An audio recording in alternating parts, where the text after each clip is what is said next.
Alrighty, hi guys, and welcome back to Steinsgate. Do I remember what happened last time? Not really. I think we went and talked to Ruka, who told us that they would go back to being a boy if we went on a date with them. And then we time-leaped back another few days so that there was extra time, I believe.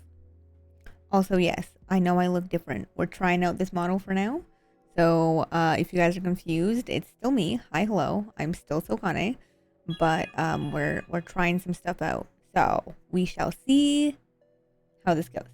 But yeah, we're doing some testing.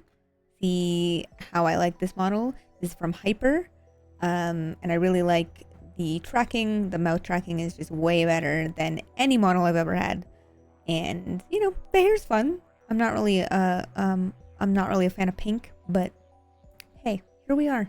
Without further ado, let's go date Aruka. It's time for Operation Christina 2. Until the 15th. We can stop before Mayuri-chan is in danger. So, please be my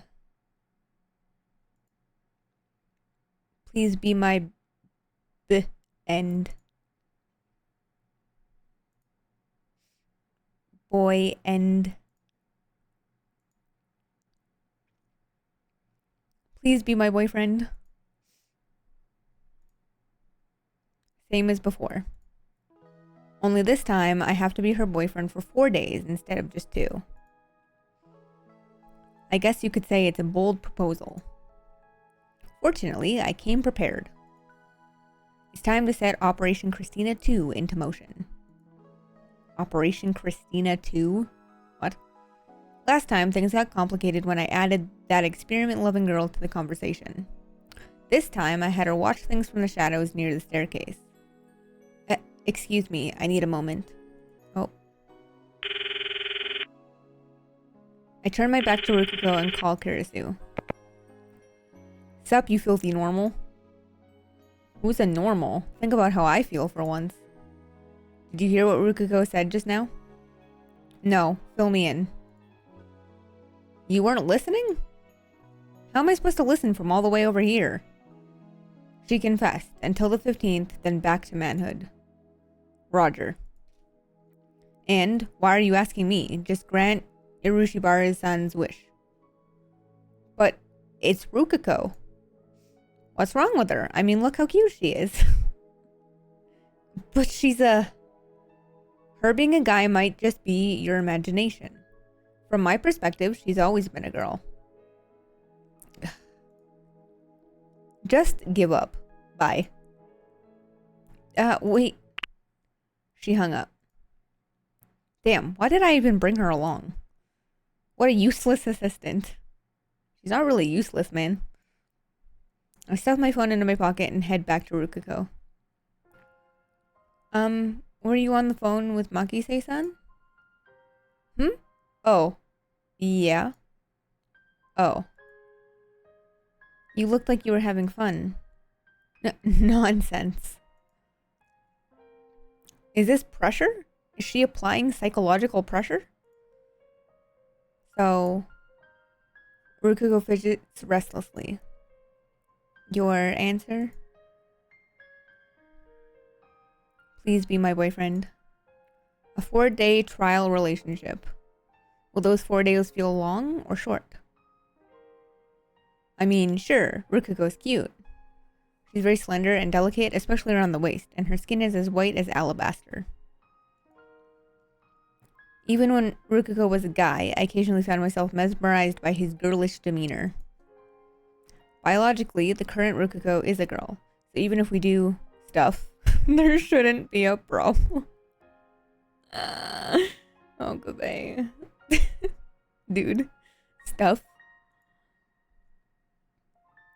But still, I'm on a mission to change Rikuko back into a guy. I need to accomplish that mission to save Mayuri.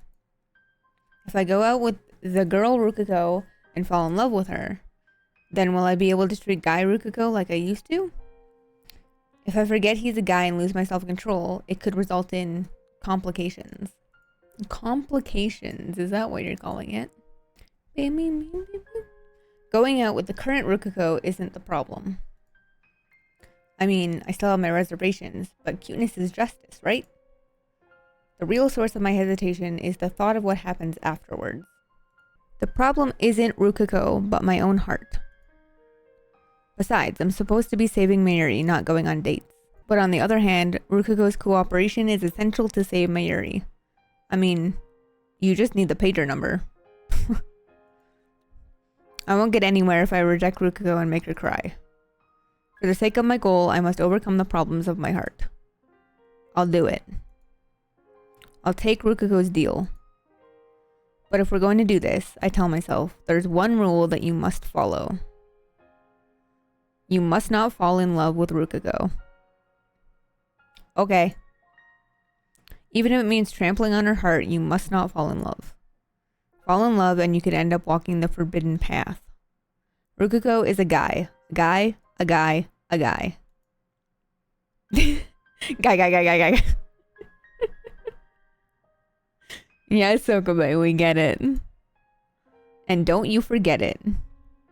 Just don't forget. Very well.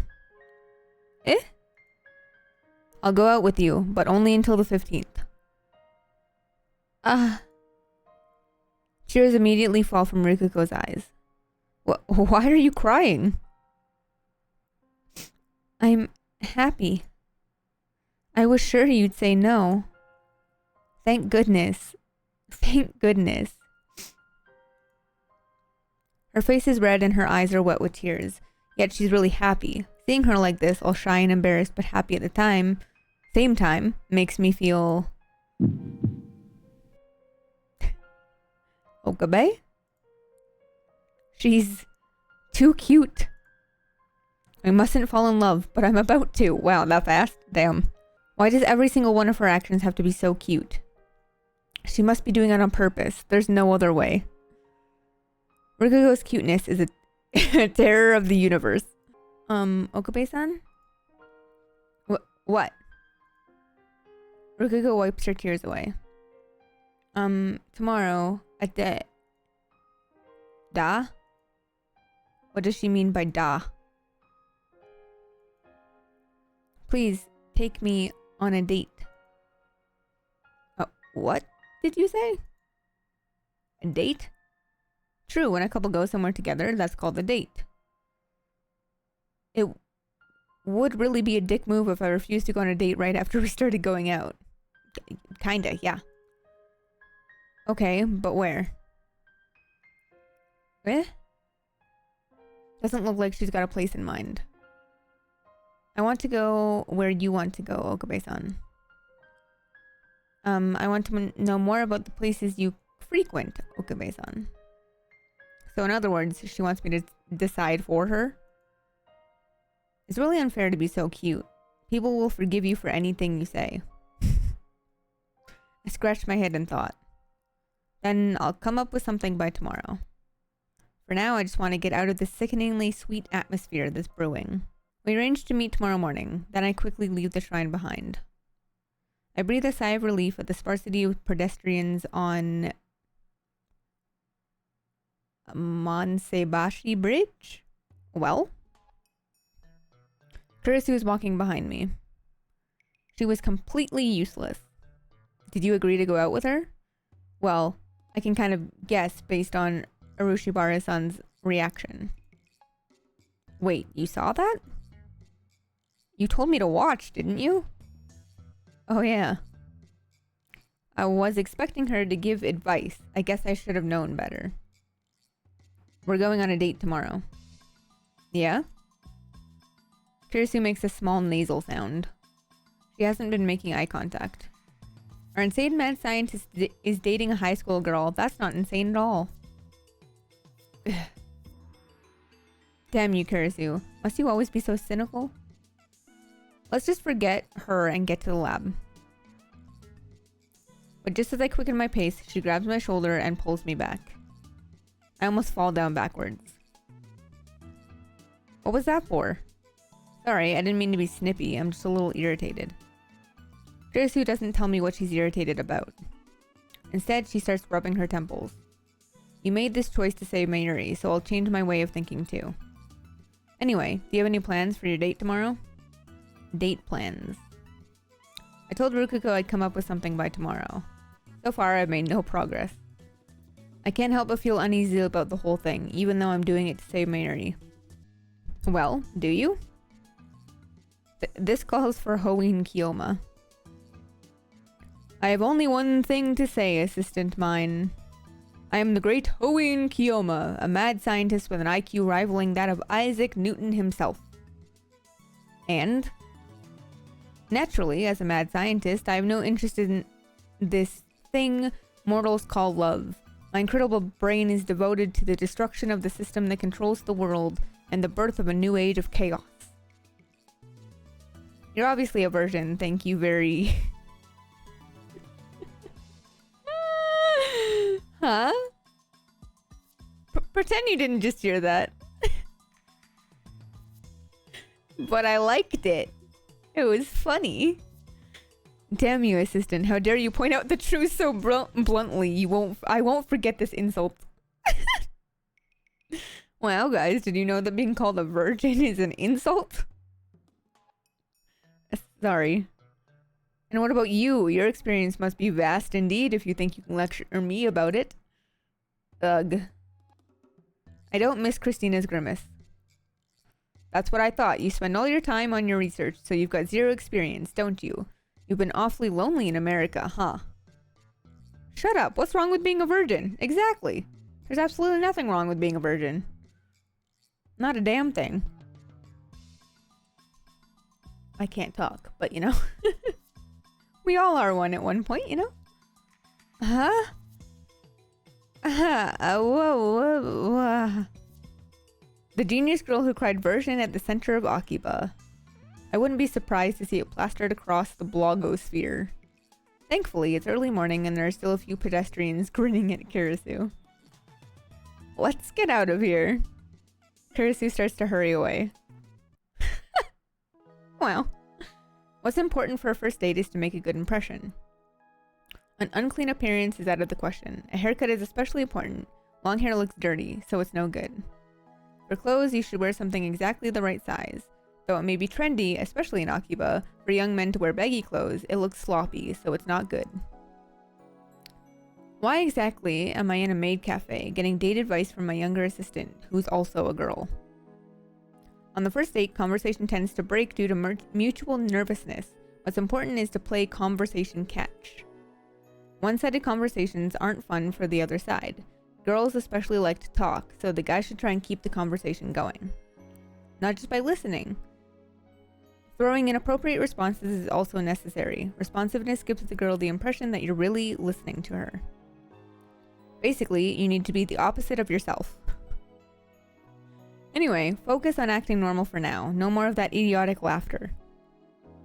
You're too heavy-handed with girls. You talk too pompously. You fire off nonsensical delusions. Hey, you're just reading out of a dating manual, so you've got no right to look down on me, you American version. Since neither of us knows anything about romance, we're studying out of a dating manual we bought on the way here. Who are you calling an American virgin? Who else but you? Yeah, sure thing, virgin. There's a saying, a fortress is judged by how many attacks it repulses. A soldier is judged by how many fortresses he takes. That's not a saying. Don't look so proud of yourself. You're right. This is a dumb argument. Anyway, this dating manual actually says some pretty interesting things. Kirisu flips through the manual on top of the table. Like, when walking down the street, be sure to put yourself between your date and the road. Or whatever you do, don't make the girl pay for anything. Okay, for your date tomorrow, make sure you follow all these rules. I wonder if I can really be that careful. And after that, there's carry a clean handkerchief. Spread it out when the girl goes to sit on a park bench. I'm not her butler. But that's what the book says. When it's time to eat, avoid fast food of all kinds. Family restaurants are borderline acceptable. Anything else depends on your budget. Family restaurants are borderline. Where are the family restaurants in Akiba? Arrive at the meeting place at least 15 minutes early. Tardiness is unacceptable. 15 minutes early. Then you just need to decide where to take her. Movies, art galleries, strolling through town, and food are all safe. I see. It's easier than I thought. I was under the impression that a first date required going to a beautiful beach resort, exchanging your first kiss bathed in the light of the setting sun and stuff like that. Ah, that's really romantic. I mean, that's virgin imagination at full throttle. You've read too much manga. You too. Besides, your date's a minor, so don't even think about bringing her to a hotel, okay? What do you take me for? That way lie forbidden lusts. Not to mention, Rukuko is such an innocent girl. If I brought her to a hotel, she'd probably faint from shock. That about covers it. Well, was my lecture helpful? You mean the manuals lecture. Anyway, strolling through town counts as a date, huh? In that case, I don't have to waste money. Nyanya? Kiyoma? Are you going on a date, Nya? Ferris comes to our table carrying drinks. Thanks for waiting. I'll prepare your iced coffee, Nyan. As usual, she pours in milk and syrup right in front of me. Kurisu watches with great interest. I guess this is her first time at a maid cafe. Is Mayushi the lucky girl, Nya? Ferris winks at me playfully while stirring Kurisu's iced coffee. Why would you think that? Yeah? Not her, Nya? Then... Ferris looks at Kurisu. Is it her, Nya? What? No, she's my assistant. Oh my fucking god. Oh, hey, Mary. I'm fine. Mayushi's been happy lately. Oh, I guess there's one thing I'm a little sad about, but if you add everything up, I'm 120% satisfied with life. Alrighty then. Good for you, Mary. Kurisu and I exchanged glitter sharper than a sword's blade. I swear sparks are flying. Then some other girl, Nya? Kiyoma, you tomcat. You're making moves on too many girls, Nya. Oh ho, you're making moves on too many girls, huh? What nonsense. Well, I guess I did hug Ferris. But that was on the 14th, so when I time looped to the 12th, it was undone. I shake off a pang of loneliness and return to the conversation. How dare you hug a girl, Okabe? How dare. The next day finds me strolling around Akiba with Rukugo. So, where to next? Event number 1, lunch at a family restaurant, is already complete. I took care of the bill and now we're back out in the heat. I've got the entire day planned out in my head. The next event is... How about we take a walk around town? Okay. It's Oban holiday, so Akiba is crowded. What's Oban, I wonder? To avoid the crowds, we end up walking through the back streets. My plan is to walk with Rukugo all the way to Ueno and back. That should be enough, right? I walk quickly. This conversation thing isn't going so well. I try to follow the guide's advice and be a good listener, but Rukugo's silent by nature. She doesn't really start talking on her own. Even at the family restaurant, the words we exchanged were mostly just things like, it's crowded today, it's delicious, and it was delicious. And I think it was a mistake to just wander around, especially since we've ended up in a residential area with no interesting scenery whatsoever. Okabe-san.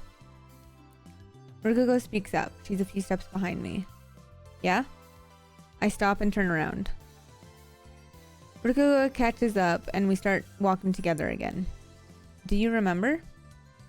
About the first time you and I met? Yeah. Of course, what I actually remember is how I met the male Rukugo. It was during Golden Week in May. I was searching Akiba for materials to build a new future gadget when I saw Rukugo in his Miko garb surrounded by some cameramen. Please stop. I can't. Please, let me take just one photo. That cosplay is super nice. I've never seen such a cute Miko cosplayer before. This isn't cosplay. Oh. That's why Ruka doesn't like cosplaying. See, that makes sense. If you could make a cute pose, I'd be super happy. Do that thing, you know, that Megumi Ten does in Miko Miko Overdrive. Yeah, that would be awesome. You know Megumi Ten, right? Could you do it for us? I don't know, sorry. What's wrong? If you come to Akiba and cosplay, that means you want people to take your picture, right?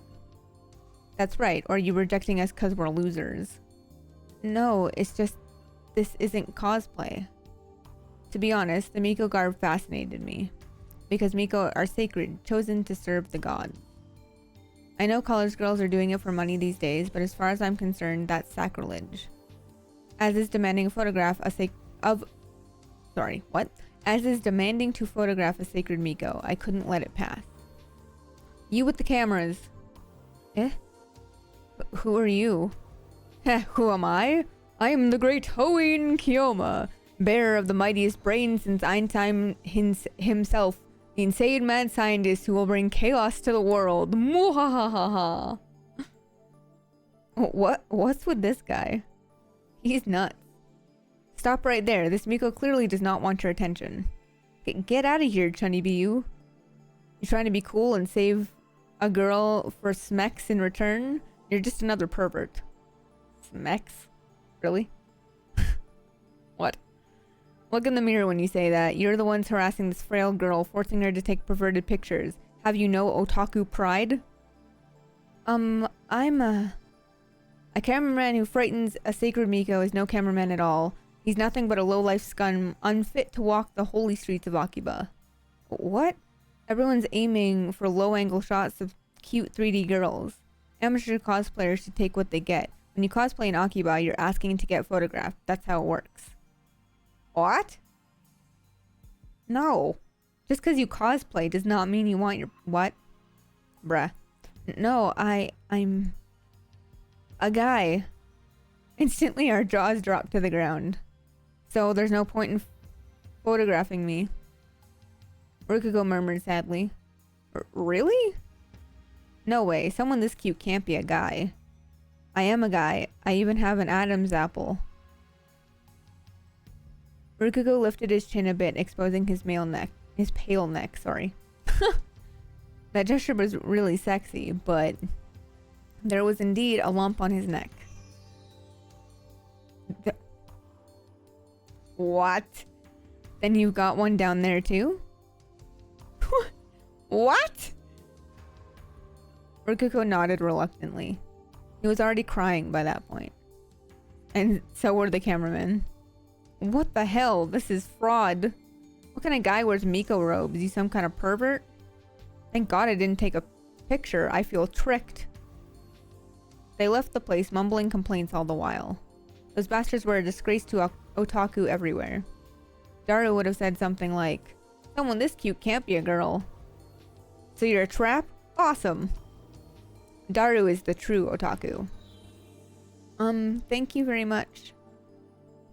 Nah, it's nothing. But you're disappointed that you saved a guy, aren't you? I'm sorry I can't live up to your expectations.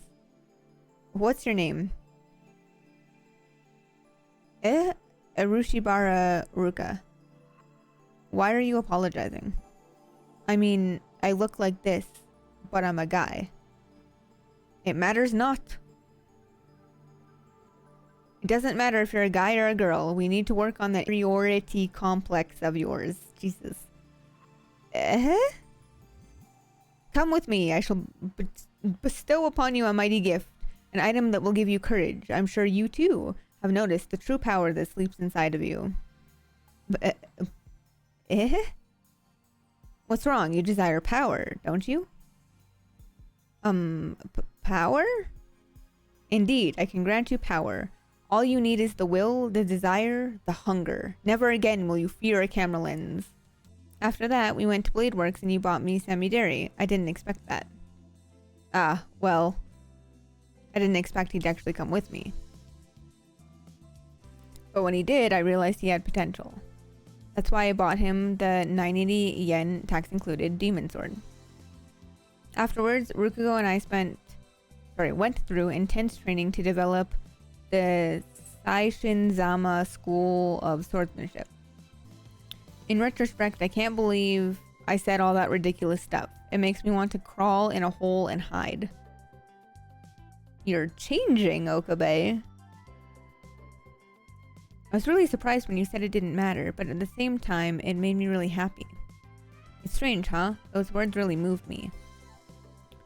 Rukugo's cheeks then turned rosy pink. Her blush is too powerful. I have to look away.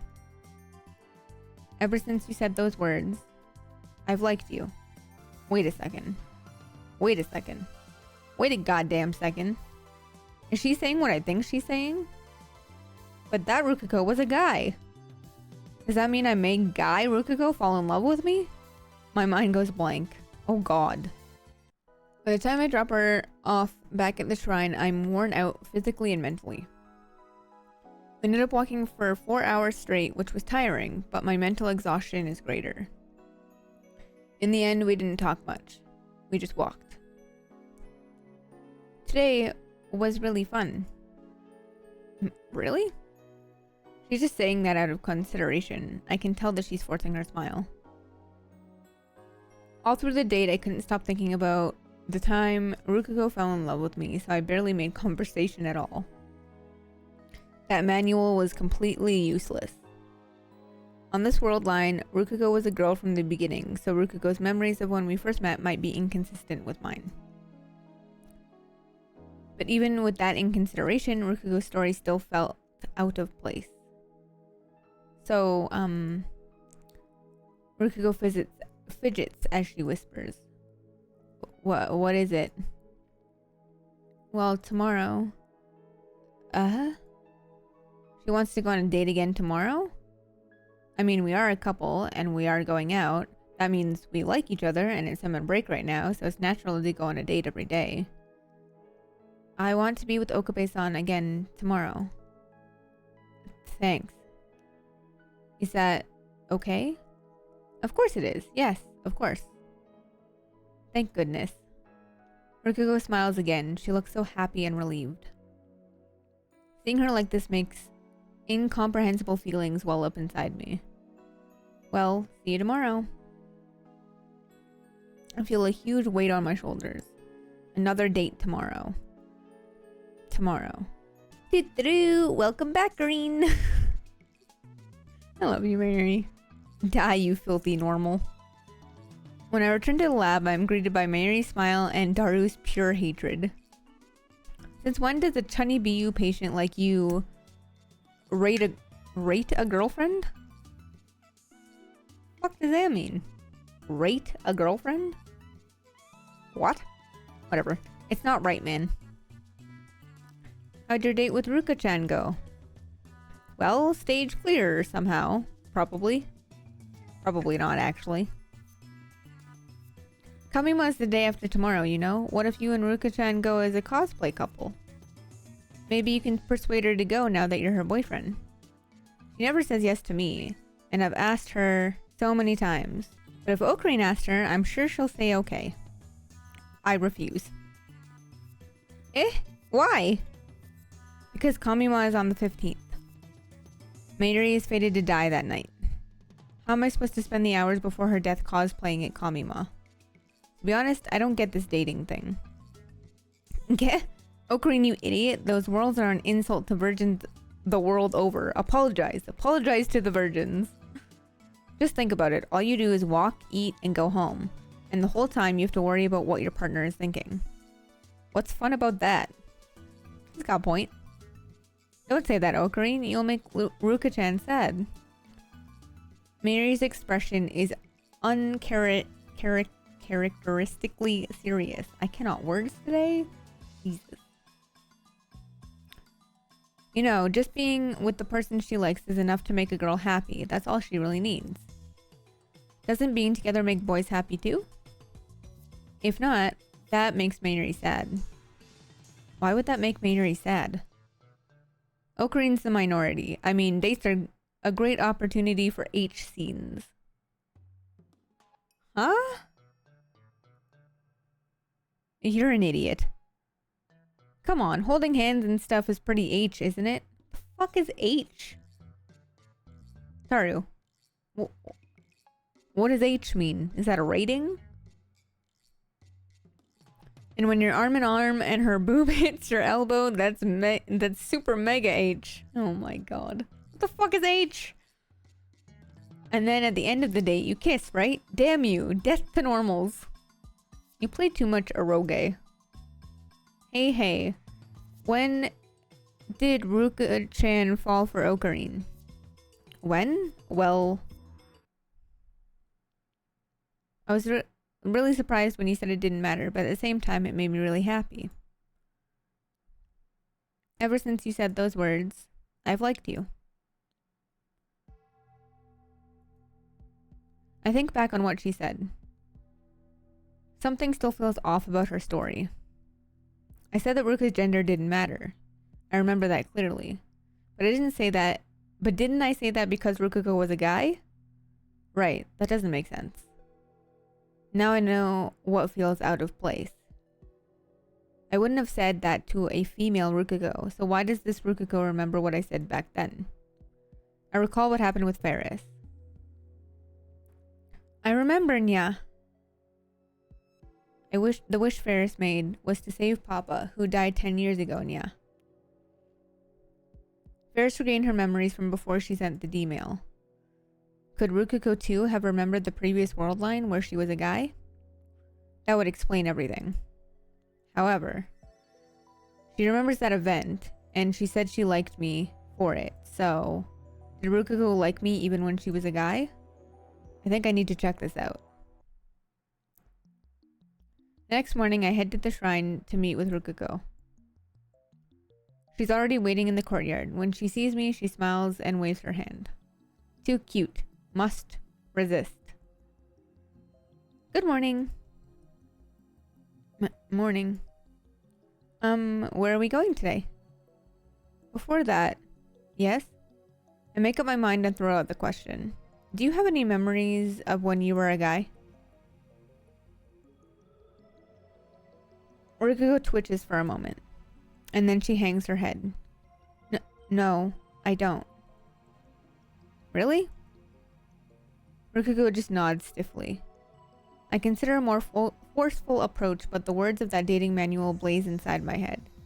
Whatever you do, don't make the girl sad. You might get dumped. If I get dumped, then what will happen to our 4-day agreement?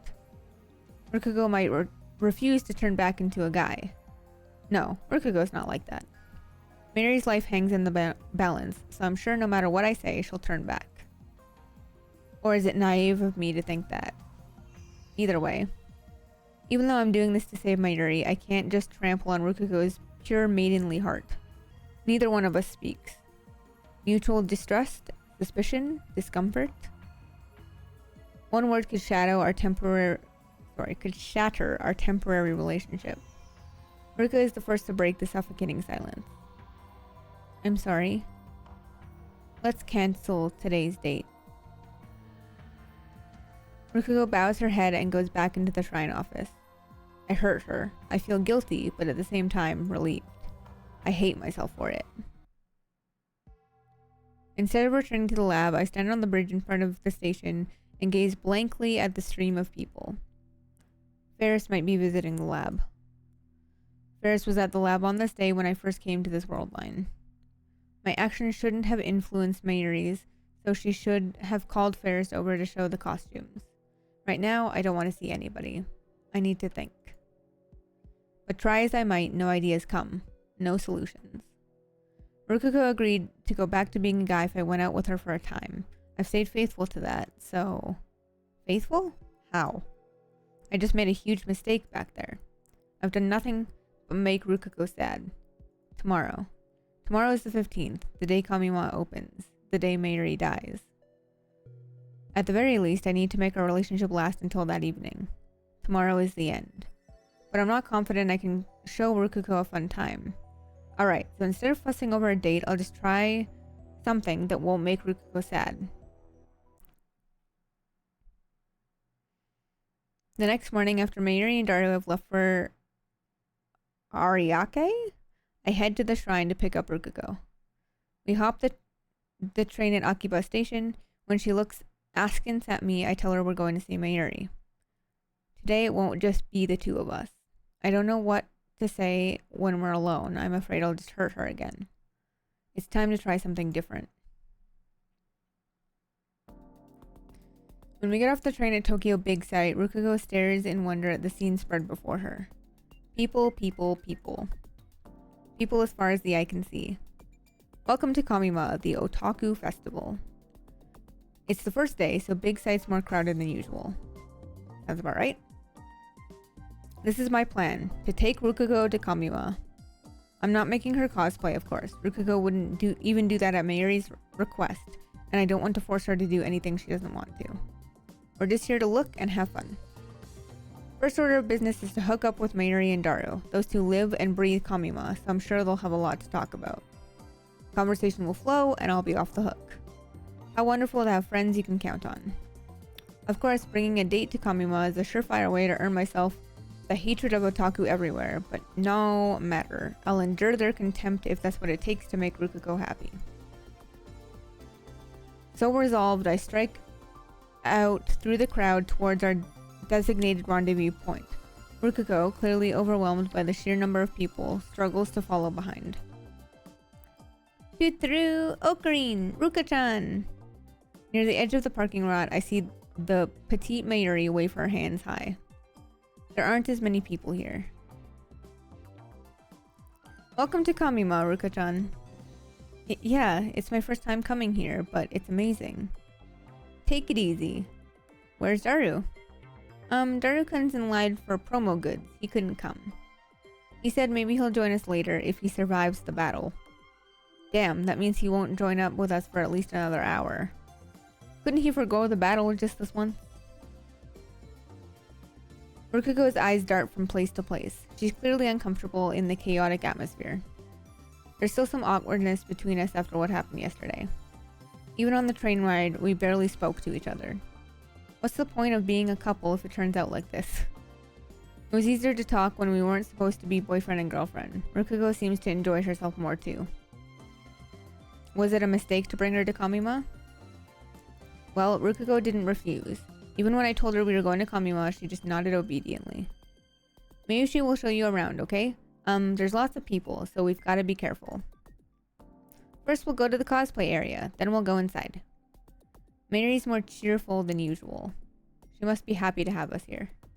Hey, is there anything you guys want to see? Rukugo, is there anything you want to see? No. Rukugo shakes her head. It's my first time, so if Okabe wants to see something, I'll go see it. I'm not particularly interested in anything. Rukugo looks unhappy. Crap, I shouldn't have answered like that. Hey Ruka-chan, if you come to the cosplay area, I'm sure you'll change your mind about cosplaying. Mayuri talks happily to Rukugo. I'm glad I chose to rely on this ditz who can't read the mood. It's not embarrassing at all, see? Because everyone's having fun. Kairi-chan and Fubuki-chan are there wearing Mayushi's costumes. I'll introduce you, okay?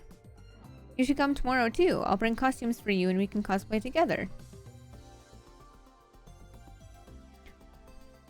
I think that's supposed to be Code Geass. That's pretty fucking funny. I think Ocarine would be perfect as Zero Sum from Code Geass. You'll cosplay if Ocarine does it with you, right, Ruka-chan? You will, won't you? Mayushi thinks it's a great idea. Not a chance. Sorry. No way. Mary slumps her shoulders in disappointment. In the end, Rukugo and I got fed up with the amount of people and left Ariake early. We took the direct shuttle bus to Akiba that only runs during Kamima, but it was so cramped inside I thought I was gonna die. By the time we get back to Akiba, Rukugo and I are exhausted. My feet feel like blocks of lead and I don't have the energy to even attempt conversation. The two of us schlep back to the shrine without speaking a word, like Spanish monks under a vow of silence. Rukugo doesn't raise a single complaint. But taking her Kamima was obviously a mistake. Rukugo's expression has been stiff ever since we met up with Mayuri. Maybe she's still traumatized by otaku. The first time I met Rukugo, he was being harassed by otaku. Maybe they left a bad impression. We don't talk. We spent most of the day shoulder to shoulder with strangers. I can probably count on my fingers the words I said directly to Rukuko today. When we arrive at the shrine, our time as a couple will end. So this is our last chance to talk as boyfriend and girlfriend. But I'm confused. What should I talk about? I try thinking about things we have in common. The demon sword, Samidare. The Seishin-zama school of swordsmanship. But Kurisu said to avoid Chunibiyu topics, and the dating manual concurred. What else is there? It finally dawns on me. There's nothing else Rukuko and I share. Silence dominates the shrine. The silence should be calming, but it's not. I've safely escorted Rukuko home. Mayuri's death is just 3 hours away. The temporary relationship between me and Rukuko ends here. Now I just need Rukuko to give me her mother's pager number. However, is it really okay to let it end like this? In the end, what have I done for Rukuko? I haven't done squat, have I? All I've done is hurt her. Suddenly Rukuko starts sobbing. She covers her mouth with both hands, but can't stop tears pouring from her eyes. Rukuko. When I approach her, Rukuko pulls back. Ugh. Rukuko wipes the corner of her eyes, but the tears keep flowing, forming a glistening line down each cheek. I'm speechless. I have no idea what to do. A girl is crying before my eyes. It's my duty as a man to comfort her. I know that, yet no words come. I just stand there like a useless statue. The cause of Rukuko's tears is undoubtedly me. I didn't treat her right as my girlfriend, even if it was only a temporary arrangement. And now it ends with me watching as Rukuko cries. Rukuko. I'm the one who did this to her. I'm the cause of her grief. And yet, thank you very much. She thanks me and bows her head. Eh? She lifts her head and smiles shyly through her tears. I was really happy that we could be together. That's a lie. I'm glad I fell in love with you. That has to be a lie. Wow, Okabe, you sound like me. To my surprise, Rukuko takes my hand in hers.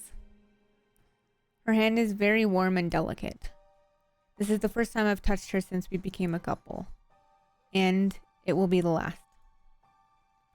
Rukuko places a note in my hand, and then she pulls away. She bows her head again. Bye now. Rukuko turns her back to me, then disappears into the shrine office. I look at the note. There's a number written there. Probably her mother's pager number.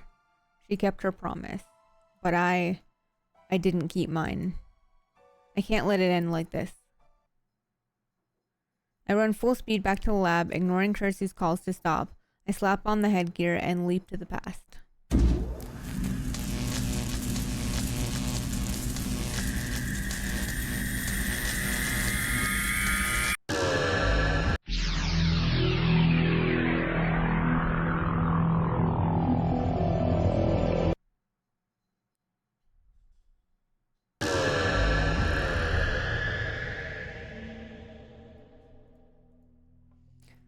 I regain consciousness in front of Akihabara Station.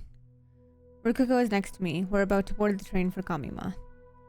Rukuko looks a little anxious, but she doesn't raise a single complaint. The shuttle bus pulls up. The huge line of people begins to move. We can't go to Kamima like this. Shaking off my time leap induced vertigo, I take Rukuko by the hand. Come on. Once we get out of line, I let go of Rukuko's hand and start walking. Okabe-san? The bus is here. We're not going to Kamima. Eh? This time, we're doing things my way. Okabe-san, where are we going? Okabe? I keep walking with Rukuko's hand in mine, ignoring everything else. Rukuko looks bewildered at first, but eventually she says no more and just starts following me with a sad expression.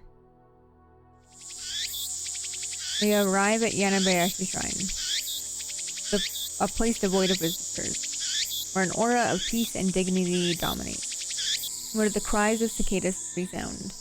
Rukugo is home. Finally, I turn to face Rukugo. Instead of letting go, I grasp her warm hand even tighter than before. Perhaps it's the heat, or maybe it's our nervousness, but our hands are damp with sweat. But still, I don't let go. Rukugo is hanging her head. She might cry at any moment. This means our relationship is over, doesn't it? Her lips tremble, her voice trembles. I summon my resolve and answer her with a laugh. What are you talking about?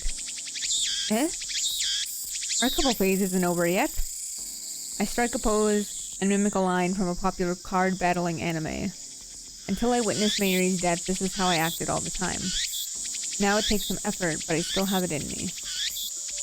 But, weren't you listening? This time we're doing things my way. Now, my disciple, bring forth the demon sword Samidare. The wind blows. The tree growing over the main building rustles its leaves in response. Rukugo looks at me blankly. Tears form in the corner of her eyes. What? Isn't it obvious? It's time to continue your training in Daishin Zamna School of Swordsmanship. My training? Have you already forgotten what I taught you? No, but it's Kiyoma. Have you forgotten my true name, Rukugo? I am the insane man scientist, Hoin Kiyoma. Swallowing my embarrassment, I strike another pose. I was so caught up in the question of your gender that I lost sight of our true relationship. But now I finally realized the truth. Our relationship was decided from the very beginning. Decided how? I may be a man and you may be a woman, but our temporary relationship as a couple... I take a deep breath. I gently comb my fingers through Rokugo's hair. I twist my lips into a grin. Matters not. I am I. Rukugo is Rukugo. And Rukugo is my disciple. As I gently stroke her hair, Rukugo puts her warm hand on top of mine. The tears collect and the corners of her eyes suddenly fall. Yes, of course, Okabe, Kiyoma-san, is my master. Well said. Now, Rukugo, bring forth Samidare. What?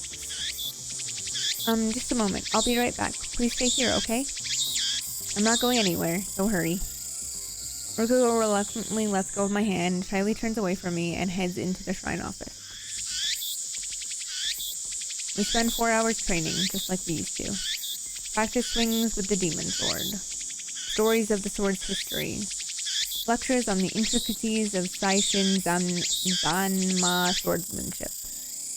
All fabricated from my Chunibiyu delusions. I talk. Rukugo, now dressed in her Miko robes, listens with rapt attention. Occasionally, we take a break, sit on the shrine stairway, and eat the sweet rice balls Rukugo's mother brings us. And that is how we spend an extraordinarily ordinary 4 hours. Alright, that's it for today. Rukugo lowers her stance and salutes the demon sword Samidare. She looks so beautiful and majestic standing there in flowing white robes, sword shining in her hands. I find myself mesmerized once again. Rukugo bows, snapping me out of it. Thank you. I think I got a little stronger. No need for humility. Today you mastered one of the Daishin Zanma style secrets, type 32 cherry bomb. But don't get cocky, for you are still weak. Yes, sir. I want to learn even more from you. The breeze feels nice after the sweat we worked up. We savor our comfortable fatigue as we drink the barley tea Rukugo's mother brought for us. I feel like it's been a long time since you last taught me, Kiyoma-san. For the past few days, my mind has been under the dread influence of the foul grimoire known as the Manual. But I fully recovered. Do not worry. The Manual. Thank goodness, you're back to your old self. Rukugo answers happily. And then her expression turns serious, as if she's made up her mind about something. Yesterday you asked me if I had any memories from when I was a guy. Oh yeah. Rukugo looks away. I see her hands fidgeting in her lap. Finally, with trembling lips, she speaks. I do remember. No surprise. I expected she to remember after what I experienced with Ferris. I remember, or actually, how should I say it? It's a very transient feeling. Transient. I can't clearly remember it, but at the bottom of my sea of memories, well, in my head, then Rukuko starts pawing at the air above and to the right of her head. It feels like it's around here somewhere. I don't really get it. Anyway, you remember? Rukuko nods. I'm sorry I lied yesterday. Mwahaha, don't worry about it. You should be proud to have fooled the great Hoin Kyoma. Oh lord. So because I remembered, I knew my mom's pager number without having to ask. She takes out a piece of paper upon which is written the number. I was going to give you this no matter how things turned out today. And one more thing. One more thing? I don't know if it's related to my memories, but it's about that old computer. Now that I didn't expect. The IBM 5100? Yes, I think so. True, Rukuko did seem like she knew something about the IBM 5100. Plus, Ruka's dad confirmed it was here at the shrine. And then one day, it suddenly disappeared. Does Rukuko know where it is now? And if that's true, Rukuko, then you might not have turned back into a guy. But Rukuko faintly shakes her head. I don't think it's that easy. But why not? Rukuko grips my hand. Please come with me. I'll show you. She looks into my eyes. Rukuko is no longer crying. In the fading sunlight, her eyes shine with firm resolve. She brings me to Daibaru. I look up at the huge towering building. The IBM 5100 is here? Not there. Rukuko faces away from Daibaru and points. A coin locker tucked in a narrow alley. It happened last year, just before New Year's. Rukuko walks up to the coin locker as she talks. The computer was at our shrine until then. Until New Year's. That's a contradiction. It was only 2 weeks ago I found the IBM 5100 at Yanabayashi Shrine, which means I really haven't returned to the original world line. It's all my fault. I was helping out at the shrine, sweeping the storehouse when I broke it by accident. You broke it? Rukuko nods. But I thought Dad would get mad at me if he found out, so I brought it here and hid it in the coin locker. It must have been tough bringing it all the way out here. That thing weighs a ton. I used a pushcart from home. It broke too. Oh! Interesting. So that's why their pushcart was broken in the original world line. Interesting. Even so, that must have been hard to get here with just a pushcart. Maybe she was running on adrenaline. When I heard Kiyama-san was searching for it, I was really surprised. I know I should have told you the truth, but I thought you'd hate me for it, and I couldn't say anything. Nonsense. I wouldn't hate you for that, no matter what. You're still my disciple. I know. Rukuko takes the locker key out of her pocket. It's already been more than half a year, so the management probably took it away. Half a year. I guess it's hopeless then. This locker charges 200 yen per day. Normally, if a coin locker goes unpaid for more than a few days, the management retrieves the contents. And if the owner doesn't claim it within a month, it's usually thrown away. Meaning the IBM 5100 is already... Rukuko goes to a large locker at the end of the row, inserts a key, and tries the lock. Ah, it's not locked. I guess that settles it. Sure enough, Rukuko opens the door to reveal an empty locker. I'm sorry. Either way, it doesn't matter. There's no point in retrieving a broken IBM 5100.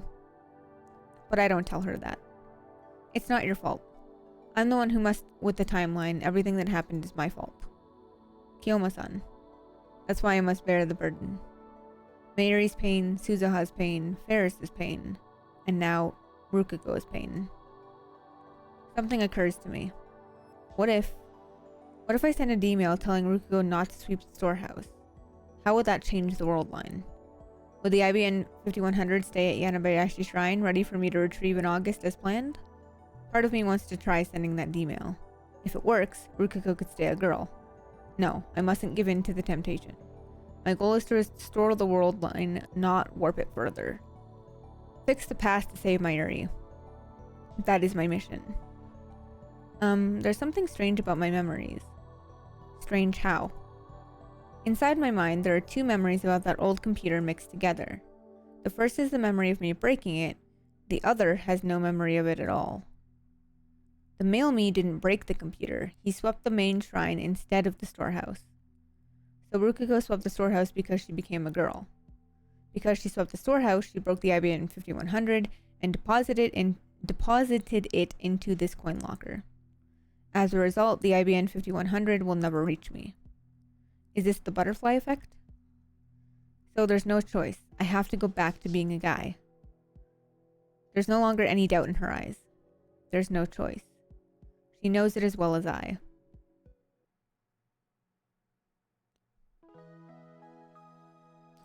And I'm going to end this episode here, and we will start another one right away. But thank you guys for watching. I appreciate it. Hope you don't mind the random model changes, and I hope you guys like this one. Like I said, I really like the tracking, and I just think it's better overall, but we'll see what you guys think. Also, this should be interesting, because that, again, was not in the anime. So, we'll see if we get any more lore that wasn't in the anime. The lore! I hope you guys have a great rest of your day, night, morning, whatever it is for you, where you are when you are watching this. And I will see you guys soon for the next part.